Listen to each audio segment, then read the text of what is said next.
The first night we brought Lily home, everything felt perfect. The world outside our little house seemed to melt away, leaving just the three of us in a warm, quiet bubble. We'd spent months preparing her nursery, painting the walls a soft buttercup yellow, assembling the little white crib with shaking excited hands. It was our sanctuary. That first night I probably checked the baby monitor a dozen times, my heart swelling with a love so fierce it almost hurt. I'd see her little form, a tiny lump under a soft blanket, and a wave of peace would wash over me. For a few weeks, that peace held.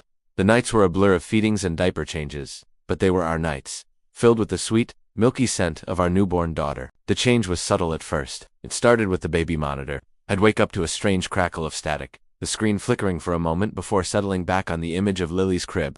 I chalked it up to a cheap device, maybe some interference from the neighbor's Wi-Fi. Then, the audio started acting up. Sometimes, in the dead of night, I'd hear what sounded like a soft hum, a low guttural vibration that was definitely not coming from my sleeping daughter. My husband, Mark, would just roll over, mumbling about me being an over-anxious new mom. He was probably right. Sleep deprivation does strange things to your mind.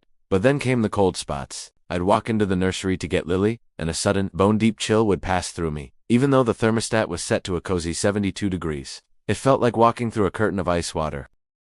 A few times, I thought I saw a shadow flicker in the corner of my eye, a brief, dark shape that was gone the moment I turned to look. I started to feel a constant prickling sense of being watched, especially in her room. I told Mark, but he just gently squeezed my shoulder and told me I needed more sleep.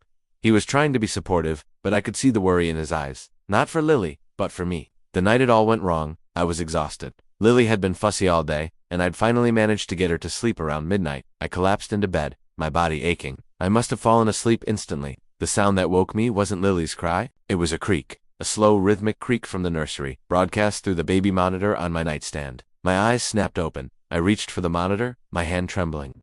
The screen was on, but the image was wrong. The crib was empty. My heart stopped. A cold dread, colder than any I'd felt before, washed over me. I wanted to scream for Mark, but my throat was tight with fear. My eyes were glued to the screen.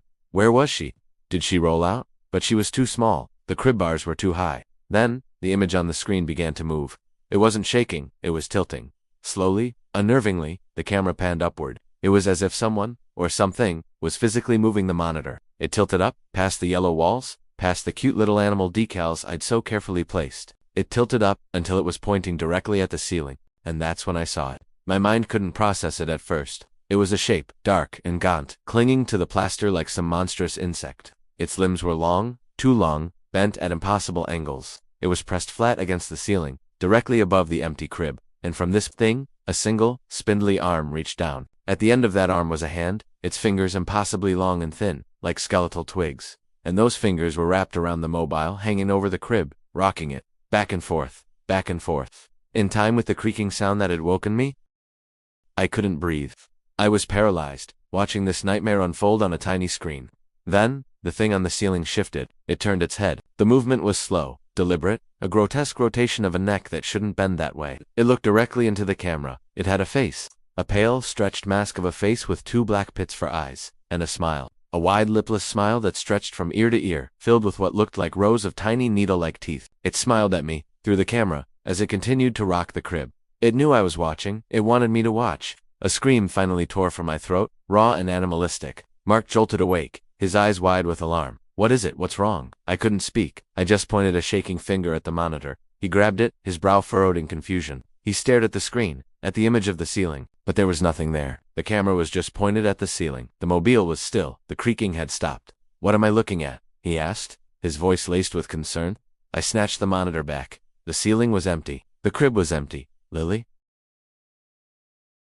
The name was a strangled sob. I threw the covers off and scrambled out of bed, Mark right behind me.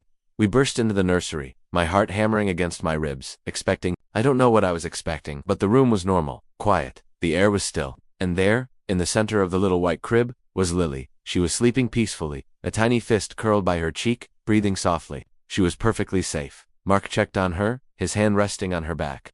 She's fine, honey, see, she's fine. You must have had a nightmare. He tried to pull me into a hug, but I recoiled. It wasn't a nightmare. I know what I saw. The pale face, the black eyes, that terrible, terrible smile. It was real.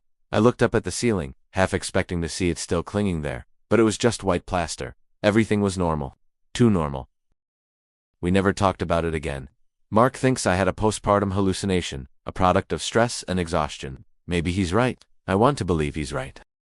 But some nights, when the house is quiet and the world is asleep, I still wake up in a cold sweat. I lie there listening for that slow, rhythmic creak. I'm too afraid to look at the baby monitor anymore. I unplugged it that very night and put it in a box in the attic. I don't want to see the empty crib, and I never, ever want to see what might be clinging to the ceiling, just out of sight, smiling in the dark. Lily is 5 now. She's a happy, healthy little girl.